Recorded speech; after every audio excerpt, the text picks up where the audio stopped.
स्वागत करता हूँ आप अपने इस यूट्यूब चैनल पे।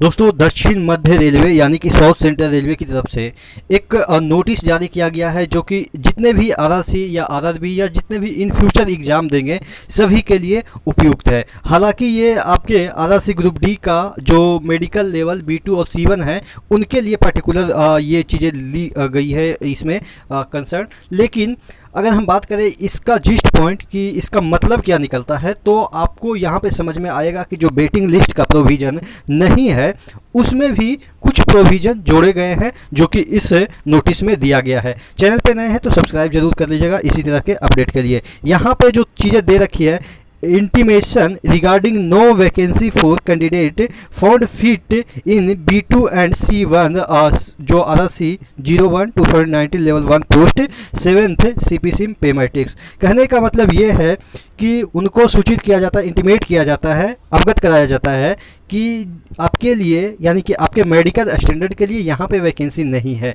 अब नहीं है तो इसका क्या आगे होगा उसमें ये चीज़ें दे रखी है। कितने जो लोग हैं वो 175 के अराउंड यहाँ पे टोटल, यहाँ पे आप देख सकते हैं कि टोटल अगर हम बात करें कि जो 175 जो है वो B2 और C1 कैटेगरी में आते हैं मेडिकल में, उनके लिए ये प्रॉपर जो चीज़ें दे रखी है based on document verification and medical examination held from, यहाँ पे देखिएगा 7/2/2023 to 13/3/2023 followed by second final opportunity held on, second opportunity भी दिया गया था 4/4/2023 and further to notice published 23/3/2023 and 19/4/2023 following 175 जो कैंडिडेट हैं whose detail are enclosed as annexure 1 were given a chance to appeal as they were declared fit in B2 and C1 by Railway Medical Authority but they have not responded to the notice।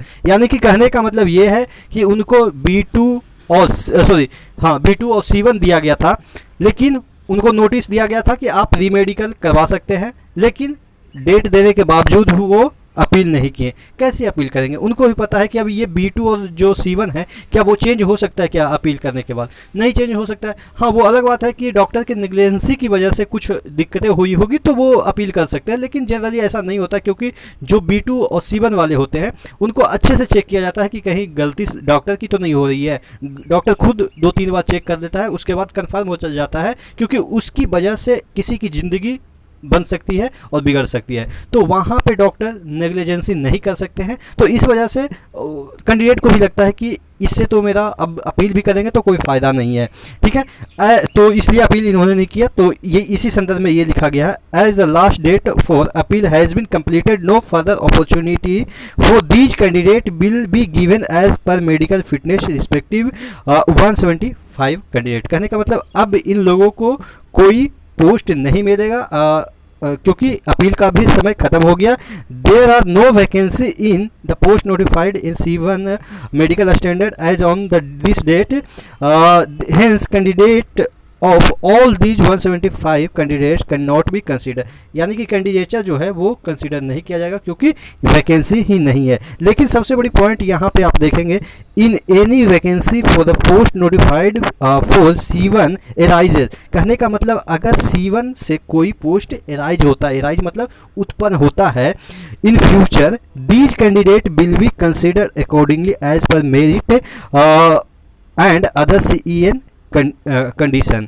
कहने का मतलब ये है कि जैसे ही कोई seat खाली, arise का मतलब वही हो, खाली होता है, वैकेंट होता है या कुछ भी होता है, नहीं ज्वाइन करते हैं, तब मेरिट के अकॉर्डिंग इनको बुलाया जाएगा। तो ये चीज़ें मैं हमेशा से कहता रहा हूँ कि नोटिस में लिखा रहे कि ना लिखा रहे, कि वेटिंग देगा कि नहीं देगा, वो मैटर नहीं करता है, क्योंकि रेलवे हमेशा से इस पैटर्न को फॉलो करती है कि अगर सीटें खाली रहती है तो वो उसके पास राइट है, वो नीचे से according to merit they will call.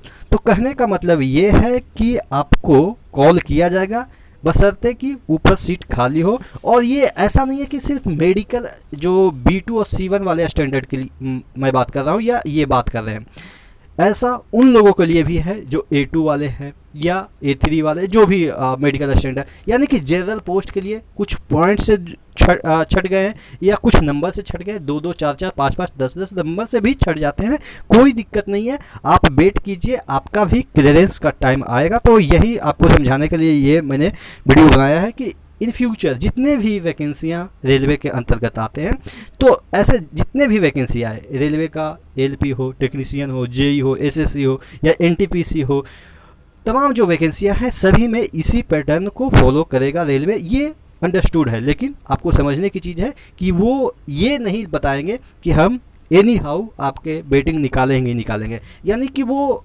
Fix नहीं है, लेकिन हाँ ये चीज़ें हैं कि वो निकालते ही हैं। आशा करते हैं चीज़ें समझ में आई होगी। नेक्स्ट वीडियो मिलते हैं, तब तक के लिए जय हिंद।